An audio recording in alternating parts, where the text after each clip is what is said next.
Je vous remercie. Merci, Monsieur Folliot. La parole est maintenant à Monsieur Jean-Pierre Maggi pour le groupe radical républicain, démocrate et progressiste pour 10 minutes.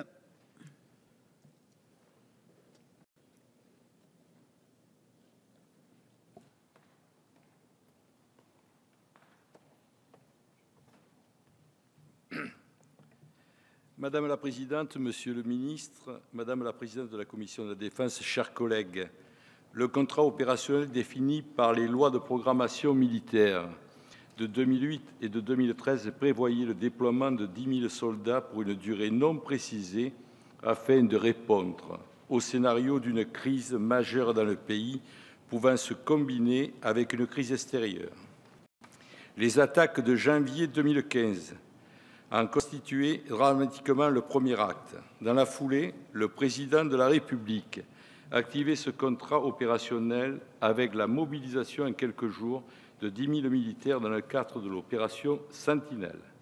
Prolongement des dispositifs permanents dans les milieux maritimes et aériens, Sentinelle s'inscrit en cohérence avec les opérations extérieures de contre-terrorisme dans la bande sahélo-saharienne ou du Levant. Elle est exécutée par les mêmes soldats, aviateurs et marins qui en constituent le réservoir de force unique. En avril 2015, l'actualisation de la loi de programmation militaire était décidée en Conseil de défense, présidé par le président de la République, puis adoptée par le Parlement en juillet.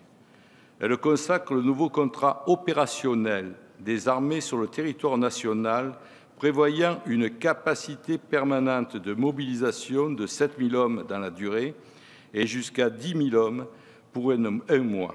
C'est grâce à ce plafond d'effectifs qu'une mobilisation d'hommes a été activée le soir tragique du 13 novembre et le lendemain avec une efficacité exceptionnelle. Au total, ce sont 70 000 militaires qui ont déjà été engagés dans Sentinelle en 2015. Certaines unités jusqu'à 6 fois dans l'année, avec une moyenne de 7 500 soldats déployés depuis le début de l'opération pour atteindre les 10 000 aujourd'hui.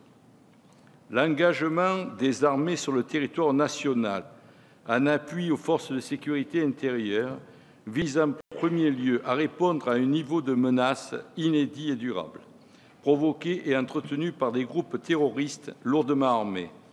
Ce danger est sans précédent et appelle des réponses complètes. Elle passe par un lien particulièrement fort entre une défense se projetant en opération extérieure au plus près des sources de la menace et la sécurité intérieure face à une menace ayant les mêmes origines.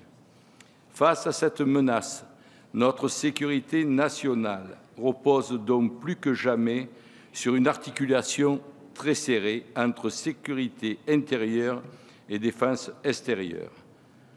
Ainsi, ces forces interviennent sur réquisition et sous l'autorité du ministre de l'Intérieur, qui en a en charge de diriger l'ensemble des opérations de sécurité intérieure.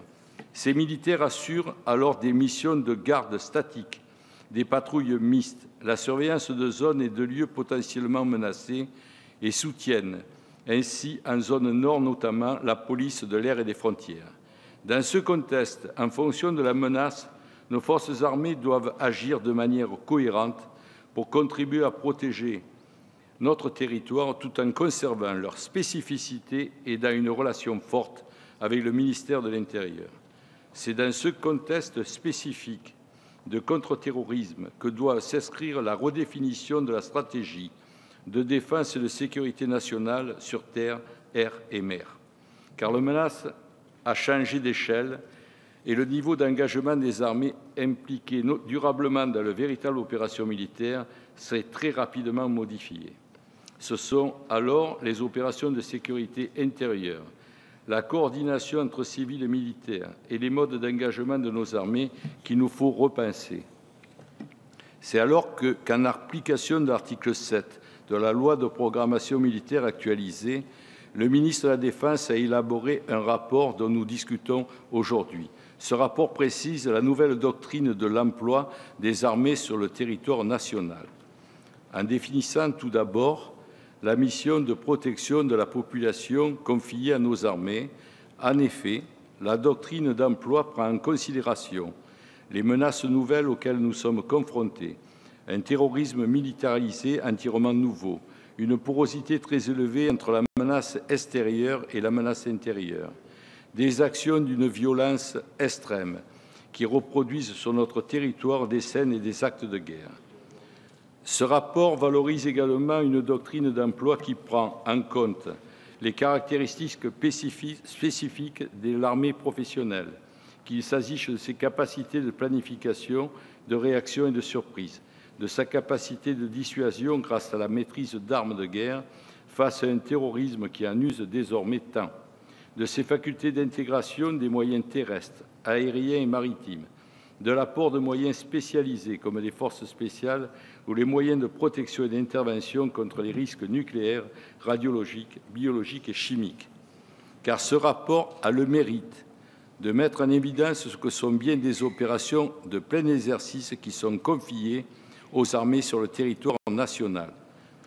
Nous dépassons dès lors largement le plan Vigipirate, comme vous le rappeliez récemment, Monsieur le ministre, et ce à quoi nous souscrivons. Nos armées ne constituent pas un réservoir d'unités plus supplétives dans lequel puiser pour combler ici ou là les manques d'effectifs d'un dispositif de sécurité intérieure, mais un ensemble professionnel doté d'une identité et de qualité propres qui doivent être employés en tant que tels. Par conséquent, parmi les 3 missions de l'armée qui sont dissuasion, intervention, protection, c'est en termes de sécurité intérieure, celle de la protection du territoire qui se trouve être renouvelée et qui s'exerce dans les milieux terrestres, aériens et maritimes ou en cyberdéfense. En raison des développements de la menace, la fonction stratégique de protection est donc devenue plus structurante.